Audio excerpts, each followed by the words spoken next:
నమస్కారం, మీరు చూస్తున్నారు HN9 టీవీ.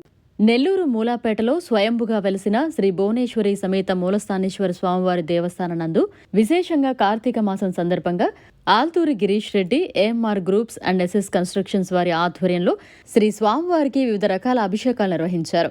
ఈ సందర్భంగా దేవస్థానం మొత్తం ఓం నమశివాయ పంచాక్షరి మంత్రంతో ఆలయం మొత్తం మార్మ్రోగింది. ఆ విశేషాలనే ఇప్పుడు మనం చూద్దాం.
మరిన్ని అప్డేట్స్ కోసం మన HN9 టీవీ ఛానల్ని సబ్స్క్రైబ్ చేసుకోండి.